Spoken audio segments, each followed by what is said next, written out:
मेरी तरफ से 7 सलाम, एहतराम और मुबारकबाद। कोई नहीं, सेफ हो गया। बहुत शुक्रिया। चलो कोई बात नहीं, हम आए इसके लिए। इंडियन आर्मी का काम क्या है? वो अपने बॉर्डर का अपने मुल्क की हिफाजत करते हैं, अपने मुल्क के लिए, अपने मुल्क के लोगों के लिए काम करते हैं आर्मी, वो ना कि अपने सियासतदानों का गला घोंचे। यहाँ पर भारतीय सेना ने फिर एक बार साबित कर दिया है कि मुसीबत में सबसे पहले मदद के लिए पहुंचती है भारतीय सेना। When crisis strike, there is only one organization in this country that steps up to the plate, and that, ladies and gentlemen, is the Indian Armed Forces. Exactly what happened in Gulmarg. लेकिन आज सुबह होते ही Donald Trump ने America के वक्त के मुताबिक सुबह 9 बजे के करीब एक बहुत खौफनाक ट्वीट दे मारा और अब पूरी दुनिया उसको एक दूसरे एंगल से देख रही है। दोस्तों, अब्राहम अकॉर्ड पर मुस्लिम ममालिक को दस्तखत करने के लिए डराना धमकाना अमेरिका और इसराइल ने शुरू कर दिया है। सदर ट्रंप ने अपने सोशल मीडिया पैगाम और मुस्लिम ममालिक के सरबराहान से टेलीफोनिक गुफ्तगू में भी दबाव डाला। मई की 26 तारीख मेरा आपसे आज के दिन का ये पहला इंटरेक्शन, और वही हुआ जिसका डर था। ईरान पर फिर हमला कर दिया है अमेरिका ने। मिसाइल्स की बात करेंगे हम। मिसाइल्स के जो नाम है उस पर कई बार ऑब्जेक्शन होता रहता है कि ये नाम तो अफगानियों के हैं और ये अफगान लोगों के हैं, और हमने तो हर वक्त अफगानिस्तान से प्रॉब्लम रहती है। And what we see is the Indian Army coming forth and people who are thankful to the Indian Army for doing what. नमस्ते दोस्तों, जय हिंद। हिंदुस्तान अपडेट में आपका स्वागत है दोस्तों। जम्मू कश्मीर के गुलमर्ग से एक बड़ी खबर सामने आई है, जहां अचानक गोंडोला केबल कार में तकनीकी खराबी आने से सैकड़ों पर्यटकों की सांसें अटक गईं। दोपहर करीब 1:20 बजे गोंडोला के कई केबिन हवा में ही रुक गए और करीब 300 से ज्यादा लोग ऊंचाई पर फंस गए। हालात बेहद डरावने थे, लेकिन तभी मैदान में उतरी भारतीय सेना, जम्मू कश्मीर पुलिस, एसडीआरएफ और एनडीआरएफ की टीम। खराब मौसम और बारिश के बीच जवानों ने अपनी जान जोखिम में डालकर एक एक पर्यटक को सुरक्षित बाहर निकाला। सबसे भावुक पल तब आया जब बुजुर्गों और कमजोर लोगों को स्ट्रेचर के जरिए पहाड़ों से नीचे लाया गया। कुल 320 लोगों को सुरक्षित बचा लिया गया, और सबसे बड़ी बात, किसी भी तरह की जनहानि नहीं हुई। जम्मू कश्मीर पुलिस के डीजीपी नलिन प्रभात ने बताया कि रेस्क्यू ऑपरेशन कई घंटों तक चला, लेकिन जवानों ने हार नहीं मानी। केंद्रीय गृह मंत्री अमित शाह ने भी इस साहसिक ऑपरेशन की जमकर तारीफ की है। दोस्तों, भारतीय सेना एक बार फिर देश की असली हीरो साबित हुई है। अगर आप भी हमारे जवानों के जज्बे को सलाम करते हैं तो वीडियो को लाइक करें, चैनल को सब्सक्राइब करें और कमेंट में लिखें, भारतीय सेना जिंदाबाद। जय हिंद, जय Bharat. When crisis strike, there is only one organization in this country that steps up to the plate, and that, ladies and gentlemen, is the Indian Armed Forces. Exactly what happened in Gulmarg when a gondola got stuck. Let's talk about that. It's a prideful moment for me to actually report what I'm going to report to you and show you the kind of videos and images that are coming out from that place. Namaskar, Jai Hind, Jai Bharat, and welcome to Deaf Talks. This is Adi Archind.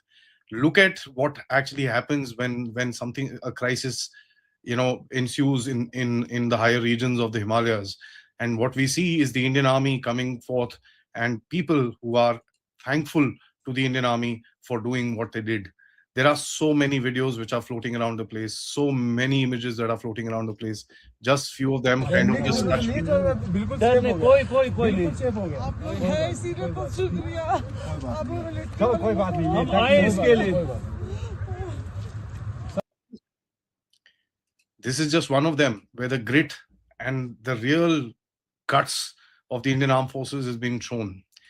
What happened? This incident in the Gulmarg gondola quickly turned from a technical disruption to a high altitude emergency evacuation operation at 14,000 feet.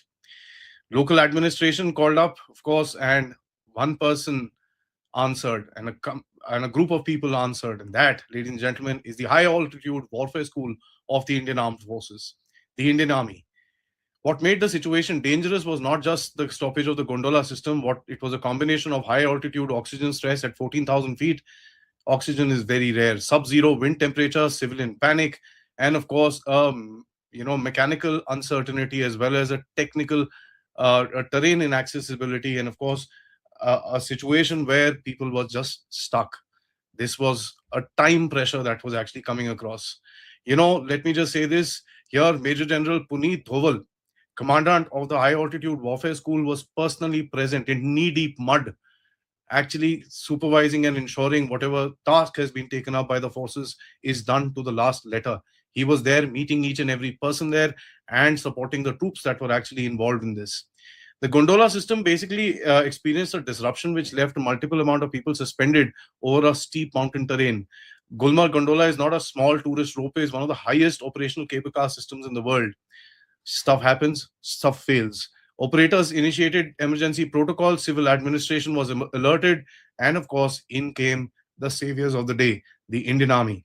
Missiles की बात करेंगे हम। Missiles के जो नाम है उस पर कई बार ऑब्जेक्शन होता रहता है कि ये नाम तो अफगानियों के हैं और ये अफगान लोगों के हैं और हमने तो हर वक्त अफगानिस्तान से प्रॉब्लम रहती है। तो क्या कहेंगे आप, ये जो मिसाइल्स हैं, सबसे पहले अगर हम मिसाइल्स की बात करें तो गजनवी मिसाइल पाकिस्तान ने एक बनाया है, ये किसका नाम है? देखिए, ये गजनवी मिसाइल जो है ये एक शॉर्ट रेंज मिसाइल है। तकरीबन 750 किलोमीटर तक की रेंज के कुछ मिसाइल हमने बनाए हैं, उससे आगे वो फिर मार नहीं करते। तो गजनवी और अब्दाली दोनों जो हैं ये शॉर्ट रेंज मिसाइल्स हैं। गजनवी जो है ये इसका नाम रखा गया है महमूद गजनवी के नाम पे, जो कि गजनी एक आजकल भी शहर है अफगानिस्तान में, वहाँ का ये हुक्मरान था और इसने इंडिया पे 17 हमले किए।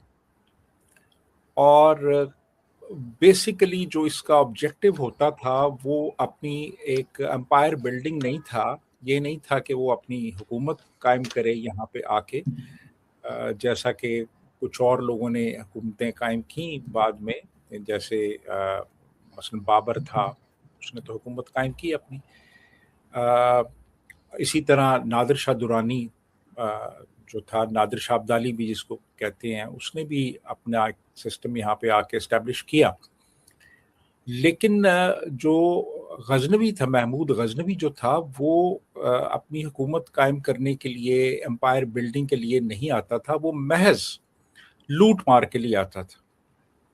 और चूंकि यहाँ पे मंदिर हुआ करते थे और उनके अंदर कीमती जवाहरात भी होते थे और वहाँ पे सोने का भी इस्तेमाल होता था, तो बुनियादी मकसद ये था कि लूट मार की जाए। और वो यहाँ आता, वो लूटता और लूट के फिर वो वापस वो सारा मालो मता लेके वापस चला जाता। तो बुनियादी तौर पे वो एक लुटेरा था और लूटने के लिए यहाँ पे आता था और लूट मार करके वापस चला जाता था। यानी हमने उसके नाम पे, सर हम उससे क्या इम्प्रेस थे, हमें उसकी क्या बात पसंद आ गई जो हमने उसका नाम रख दिया, एक लुटेरे का? मुसलमान था ना वो, तो अब ये अपने जो हीरो हैं ये मुसलमानों में तलाश करते हैं ना।